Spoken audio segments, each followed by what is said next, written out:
Okay, then. Good day, everyone. We are the Group 6, and today we will going to tackle the e-tourism, critical info, and communication technologies for tourism destination.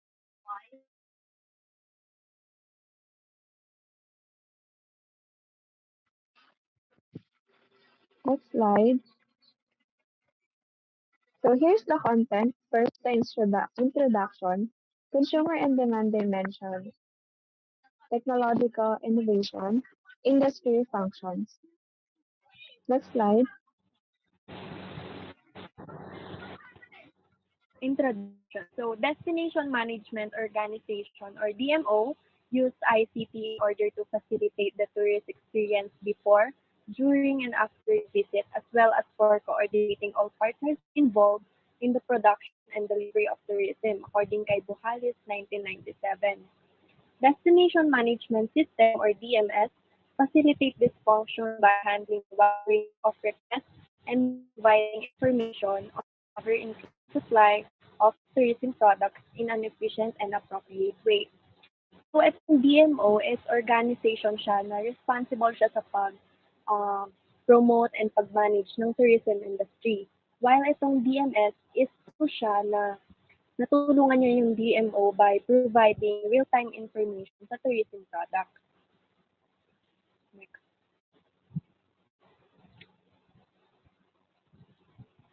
So, three main themes are identified as the main axis of e-tourism research. Number one, consumer and demand dimension. Number two, technological innovation. Number three, industry function.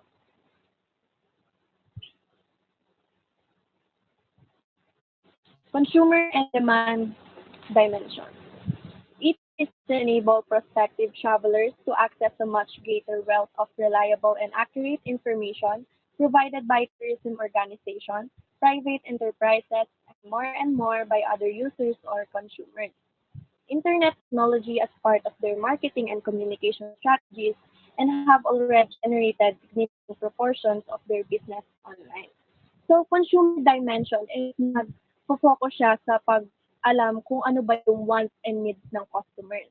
Then, demand dimension naman is figuring out how much people buy and kung anong presyo ba nila binibili. And nakakatulong yon sa mga business owner para mas alam nila kung paano ma-promote yung product nila effectively. Next, based kay Kotler, 1999, no matter whether a purchase is conducted online or offline, consumer will go through the five stages in the buyer decision-making process before any purchase is made. These five stages include need, number one, recognition, number two, information search, number three, evaluation of alternatives, number four, purchase decision, number five, post-purchase behavior. So, need recognition.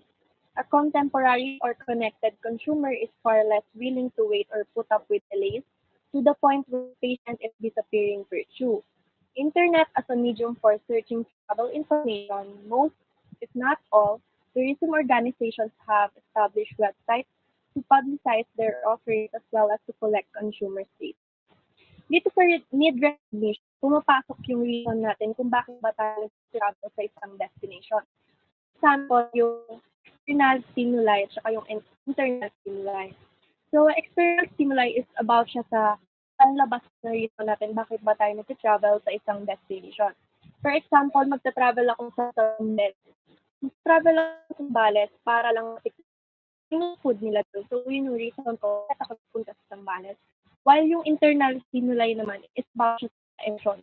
For example, stress ako lately, ganyan. So, yun yung reason ko bakit ako magpupunta sa Zambales. Next stage is information search. It is the significant part of the purchase decision process and can reduce uncertainty and perceive risk, and enhance the quality of trip. The more research undertaken on a trip, the more information being found, the better customers' needs can be met and served. This information search is mahalaga siya sa buyer's decision-making process dahil dito din nakasalalay kung ano ba yung i-expect natin sa lugar na pupuntahan natin. The more na mas marami tayong research, the more na information yung makukuha natin. Next is yung evaluation of alternatives. According to the findings of Wolf 2004, the reasons for consumer not purchasing travel products online are the lack of personal service, security issues, lack of experience, and the fact that online purchasing is time consuming. So may mga tao na natatakot mag-purchase through online dahil nga sa mga security issues. For example, sa website, hindi natin alam kung safe yung natin, ganyan. So, once na nakagather na tayo ng information, dito na papasok yung pag-evaluate natin ng mga options na napagpilian natin. So, kapag sa group of friends nyo, pwede kayong mamili ng options by voting kung saan ba pumapasok yung destination sa mga needs and wants nyo. For example, pwede kayong mag-base sa rates ng isang destination, sa location, amenities, reviews ng other consumers or travelers. Next is yung purchase decision. More customers now purchase tourism products through websites and perceive that the website image and usability directly affect their purchase intention, according kay Chiang and Zhang 2006. Then Ritchie 2002 further stated that a recommender system can provide valuable information to assist in the consumer decision-making process. So, once na nakapag-decide na kayo ng final destination nyo, pwede na agad kayo mag-book through online dahil nga nag-improve na yung technology by dito na. Then, according din kay Richie, meron tayong tinatawag na recommender system. So, itong recommender system, once na nag-search ka, for example, sa social media platform, nag-search ako ng best beaches to visit. So, after nun, pag nag-scroll down ako sa other social platforms ko, ang mapapansin ko, yung mga lilitaw na ads sa Facebook or Instagram ko is about siya sa mga beaches. So, natutulungan niya tayo sa mga possible na options natin na pupuntahan. Last is your post-purchase decision. After travelers have returned home, they often like to share and exchange their travel experience. Shea 2004 illustrated the real case. Yours is a very bad hotel. That made at least 7 newspaper and magazine report the unpleasant experience. Then Reed Gold, who stated that a virtual community is a group of people who may or may not meet one another face to face and who exchange words and ideas through the mediation of computer bulletin boards and networks. So sa post-purchase decision, after mag-travel ng tao, pwede siyang mag-leave ng review sa page ng uh, kaya naman i-share yung experience niya sa other travelers. And ito sinabi ni Gold na virtual community. So, virtual community is parang messenger, group chat. So, nag-uusap-usap dun yung mga members and nag-share ng mga experience nila about sa destination na pinupuntahan nila. Then, next, risk management. Payment is the most important item in e-commerce. Customers are always concerned about payment security. Research findings have shown that privacy issues also play a significant role in having the purchase of travel-related products online. Then, implications. With less time spent on waiting and planning and more time on enjoyment, consumers have expressed their increasing interest in more convenience and choice and in online travel tracking at home via travel websites. So, risk management, siya yung nagpo-protekta sa atin sa possible outcome na mangyayari. For example, ako, magbo-book ako through online and bago ko mag-through online, isipin ko muna kung safe ba yung payment security or meron silang payment security para hindi rin makalat yung privacy or information na gagamitin ko. Then sa implications naman, ito yung outcome ng actions ko. For example, magbo-book ako sa online, then itong website na to is parang sinabi siya sa akin na dito daw ako mag-book. And bago ako mag-book, kailangan kong i-ensure na safe yung website na ginagamit ko. Then, if hindi ko na-ensure na safe yung website na ginagamit ko, ang implication nun is possible akong maging victim ng scam or fraud.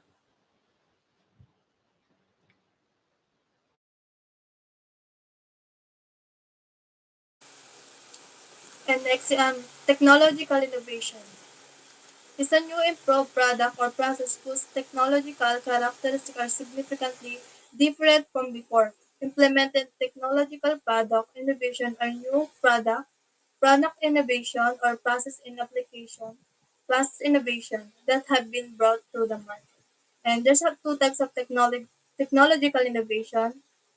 Product innovation, introducing new product to the market with advanced technological feature. And yung technological innovation, ito yung tumutukoy sa proseso, paggawa or pagpapatupad ng technology, product or process to address specific needs to achieve desired outcomes. Kasama dito yung pagpapaunlad ng mga novel ideas, methods, or solution na nagdudulot ng pag-usbong tulad ng mga sa science, engineering, medicine, and sa mga business. Halimbawa, tulad sa self-driving cars, pinagsama-sama yung mga dito, advanced sensor tulad ng artificial intelligence and machine learning para mag-navigate sa mga kalsada ng autonomously na posibleng magdulot ng revolutionizing transportation system. And yun sa naman, product innovation. Ito yung pagbabago sa produkto or introduction of new significantly improved products or services to the market. Ito yung nagpapabuti sa disenyo or feature enhancement ng isang product. Halimbawa, yung VR, virtual reality. Sa tulong nito, yung mga travelers can explore destination, hotels, and attraction from the comfort of their homes. This innovation offers a more immersive and interactive way for people to research um, yung para ma-research nila agad yung mga pupuntahan nilang place na hindi na kailangan nilang puntahan na hindi na nila kailangan pumunta muna bago sila mag magdesisyon na doon magstay ganun. And makakatulong din yung VR VR sa mga traveler na may limit ng mga oras at gusto na nila mapadali yung kanilang pagpipilian na destination na pupuntahan nila. And yung second is process innovation, implementing innovation process in application to enhance efficiency and effectiveness. Yung process innovation naman, ito yung nag-implement of new or significantly improved methods, techniques, or workflows sa loob ng isang organisasyon upang mapabuti yung effectiveness nito. Halimbawa yung sa online booking reservation. Para mas mapadali yung hindi na sila mag-walk-in, na lang, through online. And next, interoperability. The ability of a product or system to work seamlessly with other product or system. Yung interoperability naman, ito yung tumutukoy sa kakayahan ng iba't ibang mga produkto or sistema na magtrabaho ng magkakasama ng walang hadlang. And it focus on compatibility and connectivity between the diverse components or platform. Halimbawa si Maria magbabakasyon siya sa isang lugar. So, maghahanap siya ng mga accommodation through online na nag-offer ng variety of amenities and good reviews. At nung nakapili na siya ng hotel through their website, tapos gusto niya pong mag-explore sa lugar na yon, hindi na siya maghahanap pa ng sa ibang website ng mga activities. Doon na siya maghahanap sa mismong website na in-applyan niya ng hotels. So, natuksan niya na yung hotel website is integrated with the local tourism platforms. At dahil dito, mas napadali kay Maria at walang sagabal ang pagbubuk ng kanyang iba pang mga gagawin sa place na pupuntahan niya and experience directly from the hotels and website. And Wertner and Klein, 1999, defined interoperability as the provision of a well-defined and end-to-end service which is in a consistent and predictable way. Website design and analysis. Ang website design analysis ay tama. Website design and analysis web analytics is the process of analyzing the behavior of visitor to a website. This involves tracking, reviewing, and reporting data to measure web activity, including the use of website and its components, such as web pages and image and videos. Ang website design ay nakatuon sa paglikha ng isang aesthetically pleasing at user-friendly na website, samantala yung website analysis magkahiwalay sila. Ay naglalaman ng pagsusuri sa pagganap ng website upang gumawa ng mga desisyon na nakatutong sa sa data para sa pagpapatuloy ng optimisyon at tas pinagsama yung dalawa para matiyak na yung isang website ay effectively na nagkamit ng na nagbibigay ng isang positibong para sa mga karanasan para sa paggamit nito. Halimbawa, yung tracking visitor behavior sa isang place. Yung the tourism board implement web analytics tools like Google and Analytics to track visitor behavior on their website. Minomonitor nila yung bilang ng mga visitor, page visited, and bounce rate. And nire-review din nila yung data dito naman sa nakolekta nilang web analytics. Napansin ng mga tourism board na yung page showcasing beachfront accommodation is received the highest traffic indicating strong interest and beachside lodging option among visitors. Samantala yung sa outdoor naman na activities ay may mataas na bounce rate. So they continue to monitor metrics and make ongoing improvements to better lead visitors. Next.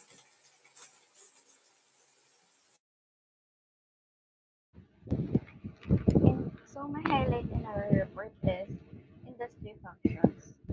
The literature has been dominated by applications, which explains how to automate rather than how to assist organizations to evolve to the new era. The importance of necessity of ICT usage for both strategic and operational tourism and management are gradually emerging in the literature based on Markusen 1999 and O'Connor 1999. So yung industry functions is tumutukoy siya sa different tasks and activities about sa tourism industry. So meron tayong tinatawag na ICT, which is Information and Communication Technology. Meron siyang importanteng part sa industry functions. Next po. Tapos meron siyang dalawang key factors with ito yung first, strategic management. ICT develops have direct impacts on the competitiveness of enterprises because they determine the two fundamental roots of competitive advantage, different and cost advantage. Hence, tourism destinations need to proactively incorporate ICTs into their efforts to improve service quality as they enable organizations to dynamically differentiate and specialize their product. So, yung ICT, siya yung nagpa-provide ng tools, valuable tools and resources for strategic management. Siya yung kumbaga nag-help at saka nagbibigay ng pinaka-channel nila to help them process the management. Next po. Online marketing. Perhaps marketing and distribution are the business function most affected by the technological revolution by Go and Williams 1993, O'Connor and Flew 2002. Technology-supported organizations need to develop their knowledge base to improve their management, marketing tools by using the web and the internet as marketing tools. Tourism organizations have also gained some distinct advantages in cost reduction, revenue growth, marketing research, and data development retention. Yung mga ICT is nagbibigay sila dito ng mas powerful na, kumbaga mas upgradable na website. So yung example doon is website development. Mas nakakagawa na sila ngayon ng mas mataas na reservation like mga links, gano'n. Makakapaglagay na sila ng mga pictures, videos, tas para mas magpapromote na nila ng mas mabuti dyan yung destination or attraction nila. Tapos isa pang example dyan is social media marketing like Facebook, Instagram, and Twitter, and marami pang ibang platforms. So, dito napopost nila yung kanilang destination, mas napopromote nila. Tapos, may malaking impact din to kasi at saka important sa mga tao. Kasi yung ibang tao, pwede silang mag-post na kanilang mga feedback. So, mas nahe-help nila mag-promote yung mga ibang tao. Next.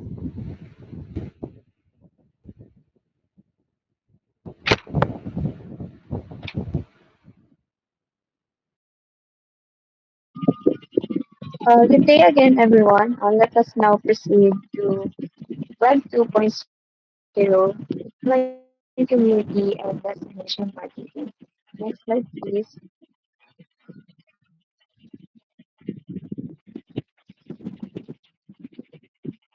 So here's the content, introduction to Web 2.0. So let's start with the introduction of Web 2.0. So ano nga ba yung Web 2.0? So Web 2.0 refers to the second generation of the World Wide Web. Ito ay isang user-generated content na nagko-consist ng platforms na inaalaw ang mga user na gumawa, mag-publish, and share their own content. It allows users to interact and collaborate with each other in virtual communities. So some example of Web 2.0 application is social media like Facebook, Twitter, and Instagram, where users create and share content with others in real time. So the term Web 2.0 emerged in the late 2004, originating in the work of Tim O'Reilly of O'Reilly Media, January 2006. While the phenomenon is facilitated by technological development, most people agree that its own growth has had more to do with fundamental shift in user behavior than with any particular technological development. So this means that yung pagbabago ng Web 2.0 services was primarily driven by how people interact with technology rather than breakthrough technological advancement alone. And yung patuloy na interest ng mga user na makipag-participate, mag-share, and collaborate online ang dahilan ng success and widespread adoption of Web 2.0 platforms and services.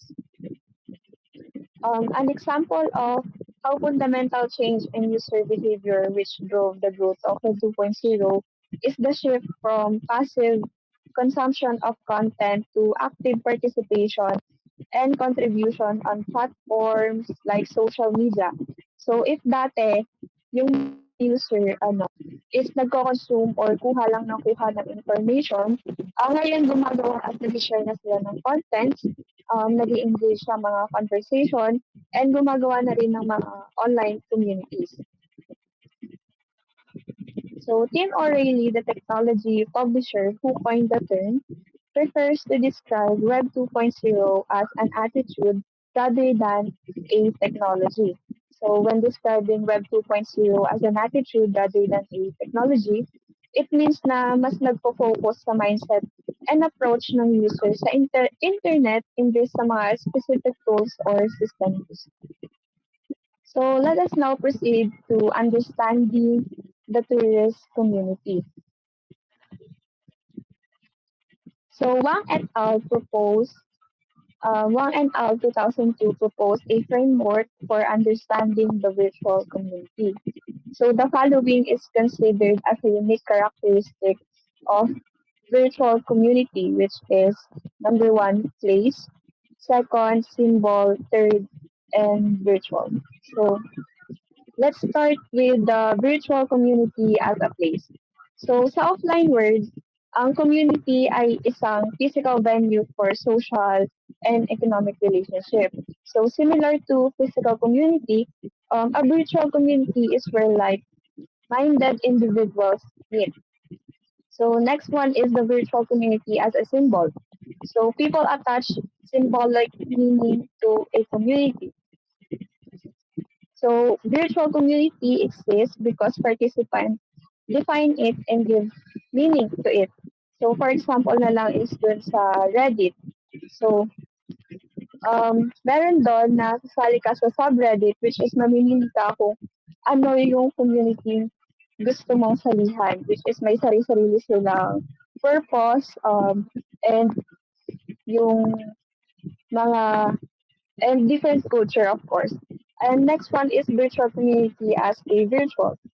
So virtual communities are distinct due to their virtual nature shaped by computer mediate communication. So ang computer mediate communication ay communication na nangyari through online through computers and networks. So while some may view online community as unreal, communication remains key to defining a community's reality. So yung essence ng virtual communities lies in the interaction that occurs online. So na parang totoong nangyari kasi may interaction and communications just like physical communities.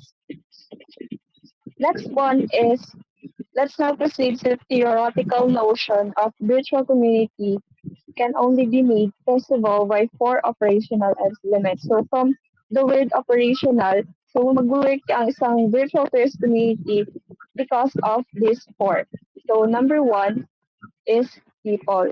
So people are the heart of the community and without them there is no community. Of course, yun naman lagi if walang tao, syempre wala ding community or walang communication, interaction, or mga pagpupul na gaganap.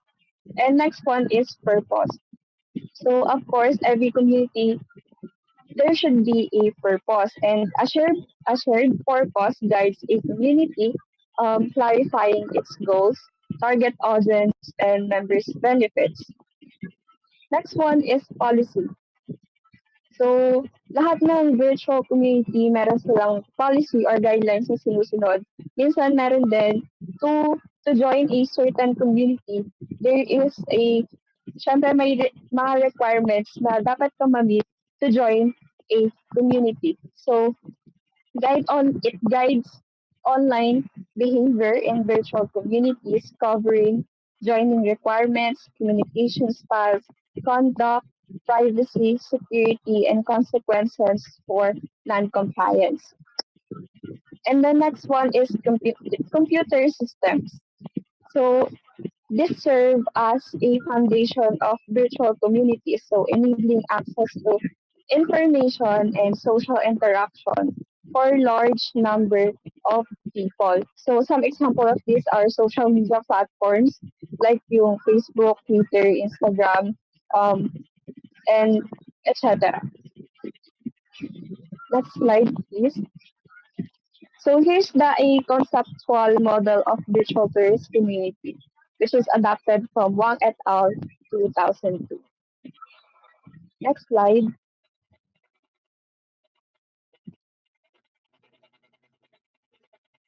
So let's now proceed to benefits of virtual tourist community members. So Wang and Casimir 2004 take a social psychological approach and conceptualize member participation in and contribution to a virtual tourist community as driven by the following benefits they are seeking in that community.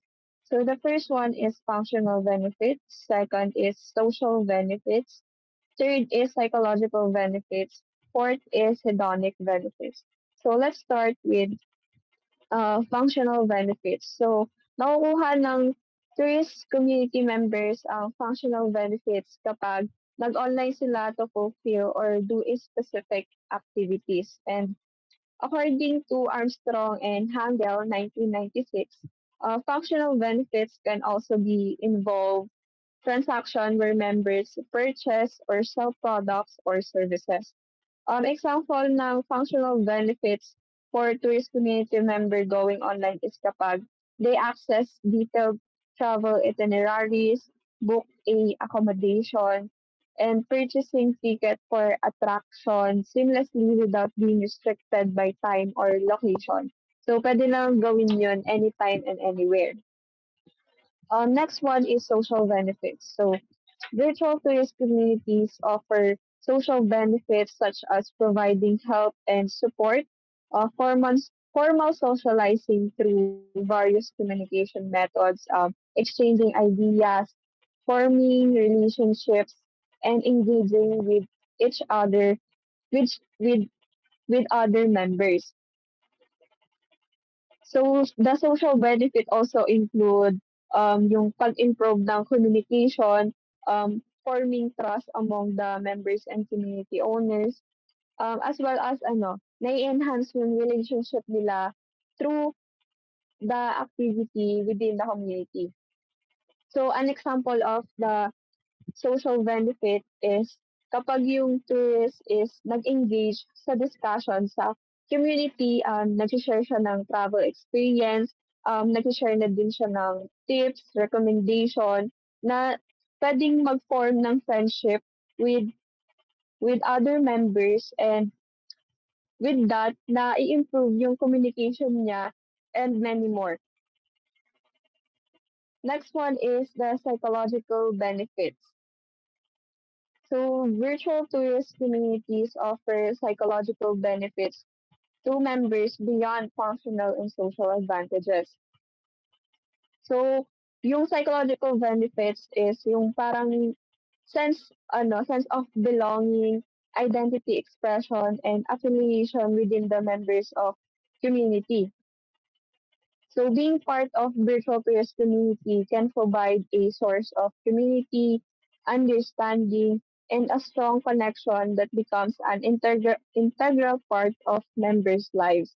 So example ng virtual community, nung psychological benefits in a virtual tourist community could be a member who initially joins to gather travel information, but then finds a sense of belongingness, um, and they start to express their travel identity through interaction and feels a strong affiliation with other members. And nagli-lead siya ng long-lasting and meaningful connection within the community. So next one is hedonic benefits. So hedonic benefits hitting enjoyment, entertainment, and fun. So virtual tourist communities provide a platform for members to engage in activities that elicit pleasure, amusement, and exploration of fantasy world through role-playing games. So example ng hedonic benefits sa virtual tourist community is kapag yung members is nag-join siya sa community na yon, not just for a practical reason, but for also, pang entertainment and enjoyment. So parang sumasali na sila sa role-playing games ng community, and yung sa world of fan and fantasy where they can explore and have a good time sa other members ng community. Next slide po. Next one naman is incentive to contribute to virtual tourist community. So pag sinabing incentive is yun yung nagmamotivate, and yun yung mga pwede, yung mga nakukuha nila kung bakit sila mga possible na pwede nilang makuha kapag nagko-contribute sila. So the following 5 incentive construct can be used to explain why members contribute to the virtual tourist community. So the first one is instrumental, efficacy, expectancy, quality assurance, and last is gaming status. Let's read instrumental incentive. So members contribute to virtual tourist community for instrumental incentives such as obligation in social exchange, um, a members' expectation of reward from social capital drive instrumental incentive in this community. So for example na lang, is yung kapag yung member is active siya sa pakikipag-participate by sharing a valuable travel tips and information with others, expecting to receive similar helpful advice in return when needed.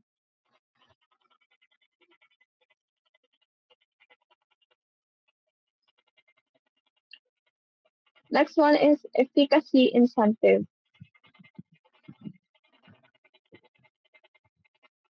So members in virtual tourist community offer help and support due to personal like passion, desire for recognition, and past experiences. The low cost of online communication and the potential impact of shared information also contribute to members' willingness to contribute. So example ng efficacy incentive is sa knitting community. So merong member na passionate about sa knitting and nag-offer siya ng free tutorials and tips para ma-help yung other members to improve their skills. So yung member na yon meron siyang nafi-feel na fulfillment and satisfaction kapag tinutulungan niya yung ibang member na i-improve yung kanilang skills. Kahit na wala siyang nakukuhang pera or reward na bumabalik sa kanya. So next one is expectancy incentives. So in a virtual community, expectancy incentives involve the anticipation of reciprocity when individuals share advice or information. So online exchange are more generous and riskier than traditional gift giving as a recipient is often unknown. So gifts or of information and advice are usually offered to a group as a whole rather than a specific individual. So while balanced reciprocity with a particular individual will not be feasible, a sense of balance can be achieved within the group as a whole. So example ng efficacy, expectancy incentive in a virtual community is kapag yung member nag-share siya ng valuable information about sa isang tourist destination, nag-expect siya na yung ibang member ng community is mag-share din ng insight and or experiences na nakuha nila in return. So next is quality assurance incentives. So in online communities, individuals rely on opinions of other members. So especially kapag expert na yung nagbigay ng ng experience niya dun sa isang product or tourist na isang tourist destination. So when making a purchasing decision, so community members contribute to maintain products or service quality, ensuring service excellence, and providing product suggestion based on their travel experience in a virtual tourist community. So example ng quality assurance incentive is yung mga gamer, um, yung mga gamer, nag-share sila ng reviews or recommendation about different video games. So yung mga insight na yon, parang yung mga fellow gamers nila na-inform about dun sa games na pwede nilang i-purchase or ano or i-play. Next naman is incentive of gaining status. So in virtual communities, individuals can increase their status and prestige by making high quality contributions, providing detailed information, helping others, and writing eloquently. So this desire of for status and prestige is the key motivation for contributing to the community. So for example na lang sa cooking community. So yung may member doon or may chef doon na nagsi-share siya ng mga recipe or detailed step-by-step procedure kung paano gawin ang isang dish. So yung contribution na yon is binavalue ng other member ng community na yon which is nag nag nagle-lead siya na mapataas yung status and prestige nung nag-share ng information on how to do a step-by-step procedure kung paano gawin yung dish or mas nakikilala yung chef dahil sa pag-share niya in- ng mga recipe sa ibang member ng community. Next po. So, ito po yung yung participation benefits and contribution incentive of virtual tourist community frameworks. It is adapted from Wang and Sesame 2004. Next po.